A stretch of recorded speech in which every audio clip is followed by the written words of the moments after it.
Bom dia, tudo bem com vocês? Gente, então hoje é quinta-feira, espero que tenham acordado bem, já tomado café, que seja tudo, ó, joinha.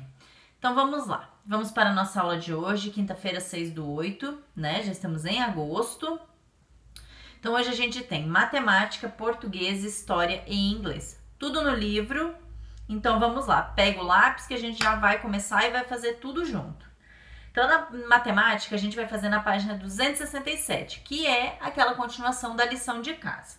Então, vamos lá. Página 267. Eu tenho todas essas formas geométricas aqui. Então, vamos lá. Nessa primeira, fala assim, ó. Com uma régua, termine de desenhar os pisos. E aí, fala assim, quantos quadrinhos tem em cada piso? Gente, é muito simples. Então, o que eu vou fazer? Eu vou traçar, ó, eu até tracei esse daqui. Fechei ele e a gente conta depois de todos os traçados. 1, 2, 3, 4, 5, 6 e aqui em cima 1, 2, 3, 4. Então eu tenho 6 vezes 4. 6 vezes 4 coloca a resposta aí. Vamos lá, vamos fazendo junto. Agora esse aqui, ó. Se eu traçar ele, eu vou ter 6 vezes 5. Põe a resposta. Vamos nesse aqui agora. Se eu traçar ele, eu tenho 5 vezes 6. Agora o próximo, esse aqui. Se eu fizer todo o traçado, eu vou ter 5 vezes 7. Se eu traçar esse daqui, eu vou ter 7 vezes 5. E no último, se eu traçar ele, eu vou ter 4 vezes 6. Então, vocês põem aí a continha, a tabuadinha, né? E vocês põem a resposta.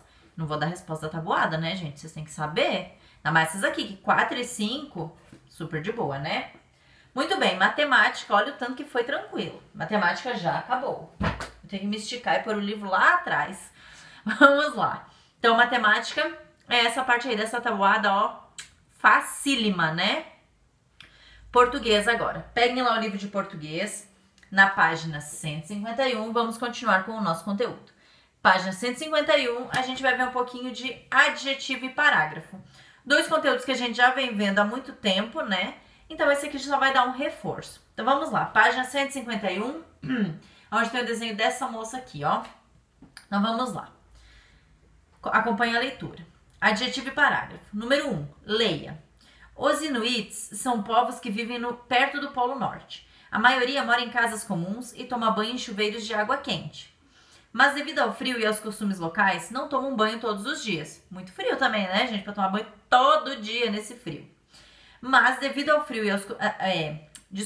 Já os esquimós, que vivem em locais afastados, aquecem a neve de lagos em fogões a lenha ou a óleo e depois se banham numa tina. Então, eles fazem todo um procedimento de esquentar a água para depois tomar banho, porque ninguém é obrigado a tomar banho na água gelada. Lá já é muito frio. A neve deve ter isso aqui de altura, né? E aí vai tomar banho na água fria? Não dá, né? Então tem que esquentar a água, quem não tem chuveiro quente, para tomar banho, um banho quentinho, né? Os habitantes mais antigos dessas regiões se lavavam pouco para não tirar da pele a gordura natural, que protege do frio. Então tinha tudo isso, né? Então é um costume que de repente já vem com o tempo. E a questão de tomar menos banho é porque disse, né, que a gordura protege o frio. Muito bem. Aí aqui, ó, segue aqui agora.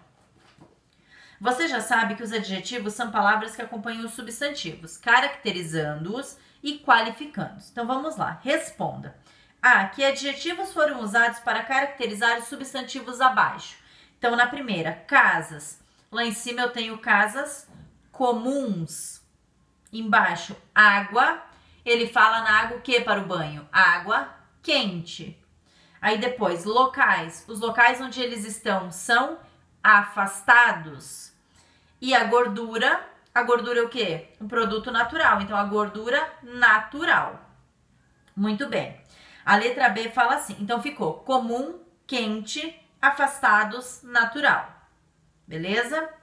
Letra B. Qual a importância desses adjetivos no texto? Então, letra maiúscula, escrevam. A função dos adjetivos é caracterizar os substantivos e assim dar mais informações ao leitor. A função dos adjetivos no texto é caracterizar os substantivos e assim dar mais informações ao leitor. Só isso, ponto final. Muito bem, agora vamos para a 152. Na 152, vocês vão agora pausar o vídeo. Não, calma aí, não pausa agora não. Vocês vão ler o texto e para isso vocês podem dar uma pausa no vídeo. Então, pausa o lê o texto e pausa o vídeo. Que depois que lê não tem jeito, né? Então, façam a leitura e agora pode pausar o vídeo. Depois que leu, vai voltar. Então, vamos lá. Agora eu vou ajudar a fazer. O texto abaixo traz informações sobre a evolução da escova de dente com cerdas. Leia. Então, vocês vão ler, né? Depois que já pausou o vídeo, agora vamos continuar. E eu quero que vocês leiam, gente. Vocês não vêm me enrolar, não. Falar que, tia, eu li e depois eu descobri que vocês não leram. Então, fala assim, ó. Esse texto deveria ter sido escrito em 3 parágrafos. 3. Lembra quando eu brigo com vocês que tem que fazer parágrafo quando faz um texto? É disso que a gente tá falando. Descubra onde começa e onde termina cada parágrafo e marque com uma barra. Depois reescreva. Não precisa marcar com a barra, só vamos reescrevê-lo. Aqui eu vou ditar de uma forma mais rápida e vocês vão pausando o vídeo. Combinado? Então vamos lá. Letra maiúscula, começando a primeira frase. Letra maiúscula, né? Já falei. A escova de cerdas só foi aparecer na China em torno de 1498. Ponto, mesma linha. A haste era uma varinha feita com bambu ou com um pedaço de osso e as cerdas eram feitas com peles de porco. Ponto. Esse é o primeiro parágrafo. Nova linha, vai para a linha de baixo, letra maiúscula. Esses modelos, feitos com pelos de animais que chegaram à Europa, trazidos pelos mercadores chineses, fizeram enorme sucesso e se tornaram artigos caríssimos. Ponto, mesma linha. Tão caro que o mais comum é que houvesse apenas uma única escova para toda a família. Ponto, tem o meu segundo parágrafo. Nova linha lá embaixo para o terceiro parágrafo. A escova com cerdas de nylon, como as de hoje, foi criada em 1938, nos Estados Unidos, e se espalhou pelo mundo. Ponto. Tenho meus 3 parágrafos e vocês podem copiar, vocês vão copiar do texto em cima, né? E aí só vocês vão observar onde é que acaba cada um e aí é onde a gente faz a montagem dos 3 parágrafos. Então o primeiro começou com a escova de cerdas, o segundo começou com esses modelos, aqui ó. O primeiro, a escova de cerdas, depois esses modelos e o outro aqui ó, a escova. Então são 3 parágrafos definidos e vocês têm que escrever os 3, ler o texto e escrever, certinho? Então, em português, hoje é 151, 152. Terminamos português também. Tia, você tá falando muito rápido. Gente, eu já falei, né, que eu tenho um tempo limite aqui no YouTube, então eu tenho que falar um pouquinho mais acelerado. Mas como o vídeo vai ficar gravado, vocês têm a opção de ir lá dando uma pausinha no vídeo enquanto você tá fazendo. Porque um texto desse tamanho aí, por exemplo, eu não consigo copiar rápido, né, gente? Tem que ir mais devagar. Então, vocês têm a opção de dar a pausa. E qualquer coisa, vocês podem me chamar que a gente vai conversando, tá? Agora vamos para o livro de História, páginas 79 a 82. Na página 79, a gente já começou, né, o capítulo lá, a ocupação do território, povoados, vilas e cidades. Então aqui na página 79, que a gente tem todos esses bonequinhos, diz assim: 1. As terras do Brasil foram ocupadas. Então acompanhe a leitura. Como as terras do Brasil foram ocupadas? Que pessoas participaram dessa ocupação? Como ela aconteceu? Hoje, a maior parte das pessoas vive na área urbana, ou seja, nas cidades. O número de moradores da área rural, isso é, do campo, é bem menor. Então, ali, ó, para cada uma pessoa, são 10 milhões de pessoas aproximadamente na cidade, não, olha, são 160 milhões de pessoas na cidade e somente 29 milhões que moram no campo. Então, a diferença é muito grande, né, gente? Então, a opção pela cidade, às vezes, se faz mais presente do que a opção de morar no campo. Continuando, página 80. Agora a gente vai ver isso aí direitinho. Mas nem sempre foi assim. As primeiras formas de ocupação do espaço já foram bem distintas do que hoje entendemos por campo e cidade. Feitorias, povoados, vilas e cidades foram as primeiras formas criadas pelas pessoas para se instalarem nos lugares. Então, o que são as feitorias? Vamos lá. A imagem a seguir, essa aqui, ó. Estão vendo aí, né? A imagem a seguir mostra a representação de uma feitoria que existiu nas terras do Brasil, nos primeiros anos após ter sido encontrada pelos portugueses. Então ele fala assim, ó, no detalhe, desenho da feitoria de Cabo Frio, fundada pelos portugueses em 1503, 3 anos depois da chegada deles, para o comércio do pau-brasil. Então era ali onde eles guardavam o que eles coletavam de pau-brasil na mata, né? As feitorias eram ranchos, cercados e protegidos por uma cerca de pau a pique. O que é pau a pique? São paredes feitas de pedaços de madeira cruzadas com uma mistura de barro. Então as paredes são assim, né? Assim, faz assim, isso. E aí no meio eles colocavam barro para ela não entrar bicho, e não entrar vento, e não chover dentro. Aí fala assim, ó, para evitar ataques de indígenas e de animais e assaltos de piratas que levavam as mercadorias da terra, que ficavam guardadas ali, principalmente o pau-brasil. Então, assim, o pau-brasil já tinha virado um objeto que eles sabiam que tinha um valor. Então, às vezes, podia acontecer, sim, de alguém ir lá e querer assaltar e levar embora todo o pau-brasil que tinha sido coletado. Nas feitorias viviam o feitor, os soldados e os funcionários da Companhia do Comércio, de Lisboa e do capital do Reino de Portugal. Então, o que eram as capitais de comércio? Era um grupo de pessoas que formavam uma sociedade comercial com a intenção de tratar da compra e da venda dos produtos. Ricos comerciantes, reis e nobres faziam parte dessas companhias. Então essa casa abrigava todo tipo de pessoas, né? Desde daqueles que iam lá para colocar o pau-brasil para guardar, até essas pessoas mais ricas da realeza lá de Portugal. Os navios dessas companhias de comércio vinham de Portugal, paravam nas feitorias, recolhiam os produtos e os levavam para serem vendidos na Europa. Os troncos de pau-brasil, cortados das matas do litoral, eram um dos principais produtos guardados nas feitorias, como a gente já falou, né? A madeira era utilizada como corante, pois do seu tronco era extraída uma tinta de cor avermelhada. Então, além de tudo, o tronco do pau-brasil era rico nisso também, de uma tinta, né? Que era para... Depois eles tingiam roupas, objetos, enfim. Essa tinta era muito procurada pelos europeus para tingir tecidos. O pau-brasil também era utilizado na construção de naus, caravelas e outras embarcações. Naus são aqueles barquinhos, aqueles barcos que eles vieram para cá. Os indígenas também usavam o pau-brasil como corante para fazer suas pinturas corporais. Os indígenas ainda se pintam, né? Então eles usam muito urucum,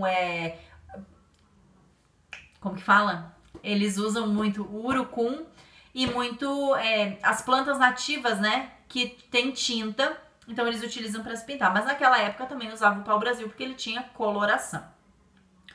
A madeira era utilizada para fazer arcos e flechas por ser muito forte e resistente. Gente, o pau-brasil era assim a nossa melhor coisa na época. E se tivessem preservado, provavelmente ia ser a melhor coisa hoje, né? Mas enfim, não aconteceu, né? Os indígenas que viviam no litoral faziam todo o trabalho de coleta. Agora a página 81. Vamos lá.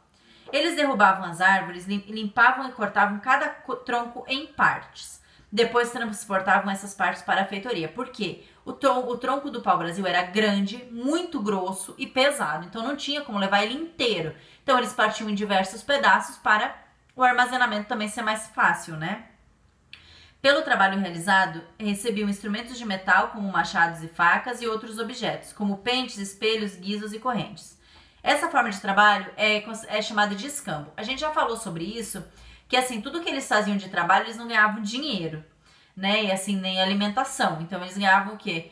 O português tinha lá um machado, eu vou te dar um machado que vai te ajudar a trabalhar. Então assim, não existia pagamento, né, gente? Era muito injusta essa parte.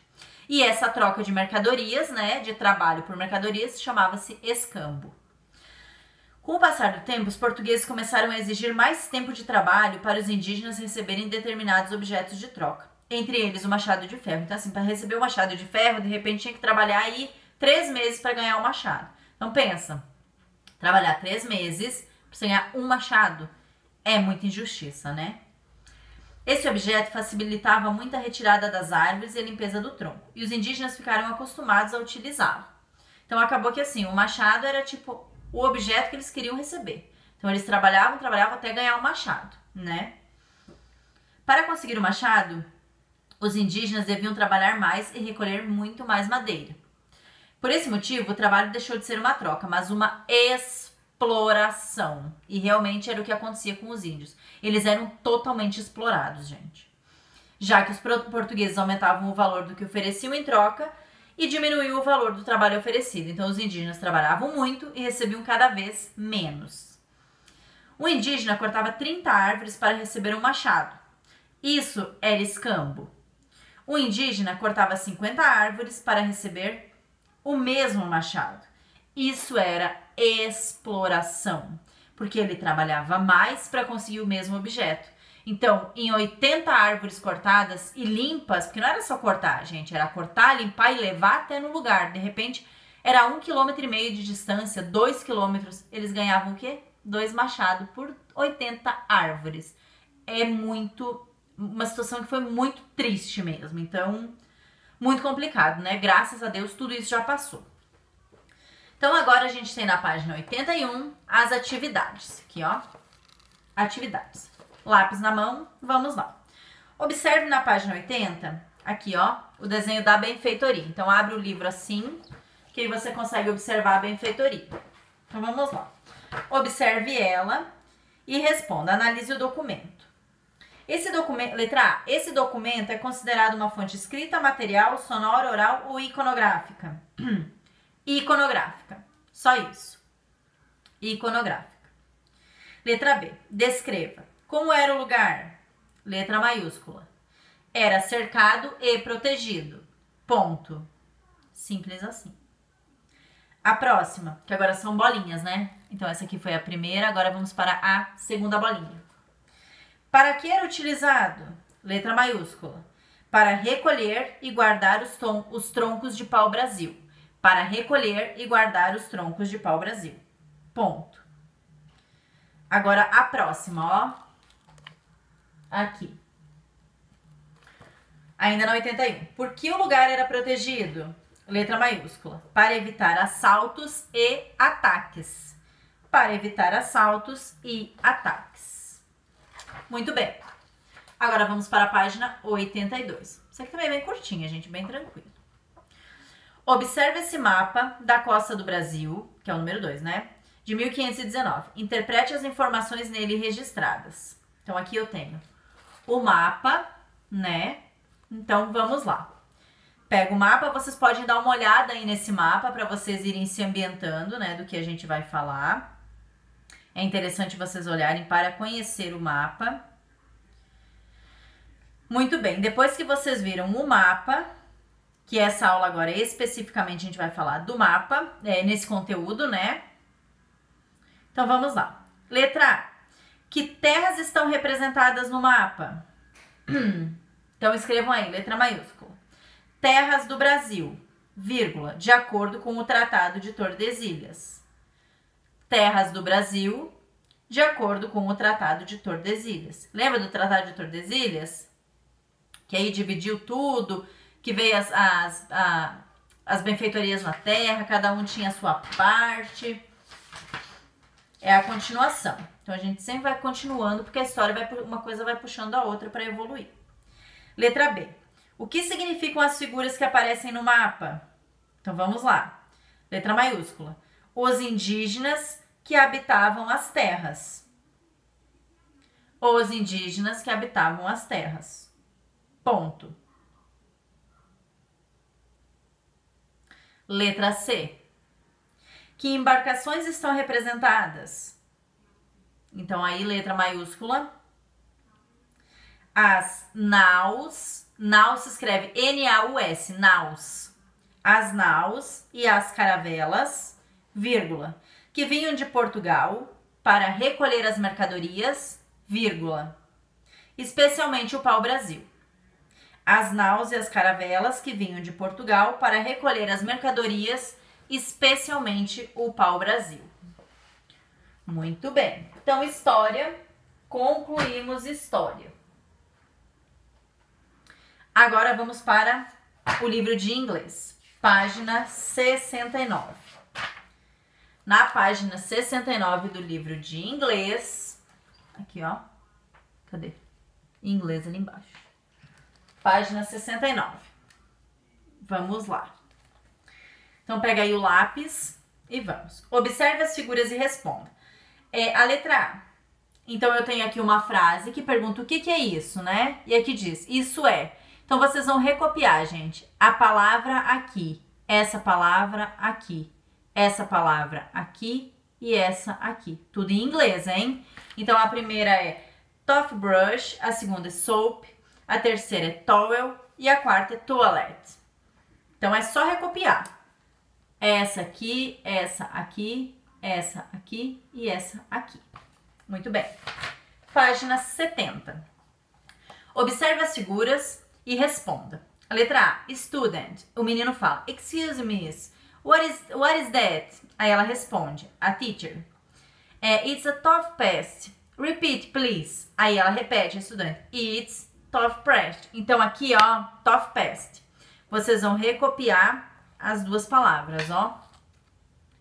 Essa você vai copiar aqui e essa aqui você vai copiar aqui. Porque, na verdade, isso aqui é a pasta de dente, né? Então, você vai copiar ela em inglês aqui e o pente copia em inglês aqui. Simples, né? E tranquilo. Página 71. Gente, na página 71 tem que escrever assim, ó. Escreva as perguntas e as respostas para essas imagens, usando this, that, this, does, que é perto e longe, singular, plural. Então, aqui, ó, eu tenho uma pergunta e uma resposta, uma pergunta e uma resposta. Nessa daqui, eu vou mostrar pra vocês dessa forma. Vocês vão copiar assim, ó. Aí pausa o vídeo, tá? Letra A, letra B, letra C e letra D. Certinho? Só colocar a pergunta e a resposta seguindo os objetos que eu tenho lá no banheiro. E é isso, gente. Inglês a gente vai até a 71, a gente tá fechando mais um conteúdo. O próximo já é conteúdo novo, né? Semana que vem. E é isso aí. A nossa aula termina agora. Um beijo pra vocês. Fiquem com Deus e até amanhã.